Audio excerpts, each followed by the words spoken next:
Yesterday we lost one of our best detectives on LMPD. Michelle Rusch, she served with LMPD for 10 years. She was 35 years old. She was a wife and she was a mom of 3 kids. She investigated the worst of the worst. She was a child abuse investigator, so she investigated child physical and sexual abuse cases, and she was extremely passionate about that, passionate about the work that she did.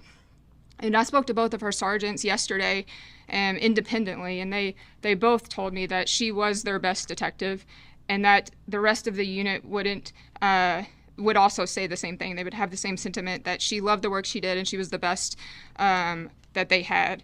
And so I asked what she wanted to be remembered by, that we wanted to highlight her today.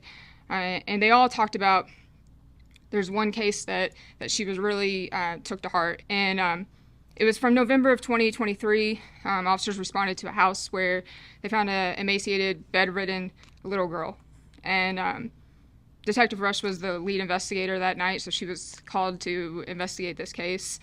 She continued to work this case despite being diagnosed with cancer, and throughout her battle with cancer, she continued to investigate this case, ultimately leading to an indictment of both the child's parents. But this little girl, she was 22 pounds when they found her. She was 8 years old, so an 8-year-old, and she was 22 pounds, bedridden. She was nonverbal, non-mobile.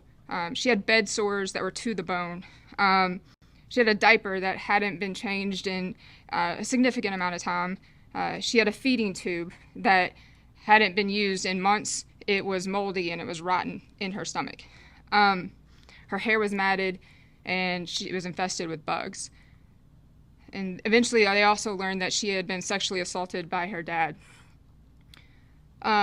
She had and they learned that because she had a sexually transmitted disease, and that's how they were able to connect the sexual assault to her father.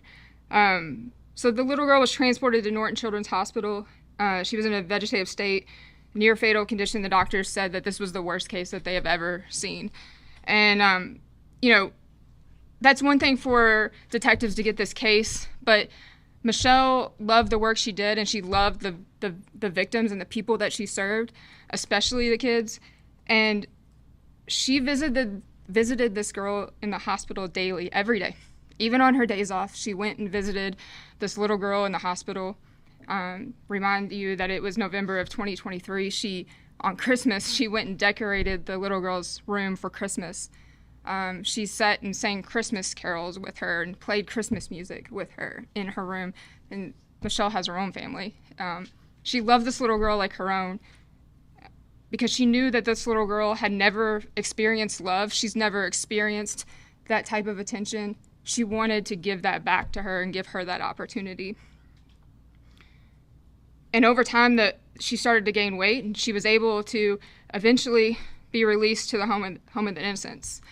I'm going to play a video. This is when she was able to go and be released from the hospital. You'll see Michelle in the gray polo shirt that's pushing the bed as they walk through the hospital hallway.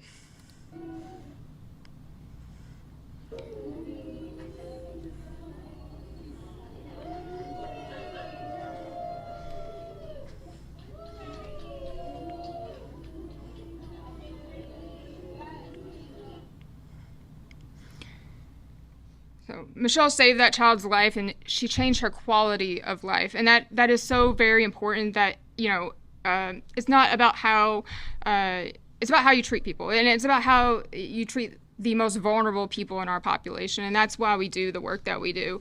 That's why we love the job that we do. It is a difficult job. There's a lot of challenging decisions that we make, but it's about how we show up when it matters the most, when people need us the most, when things get tough.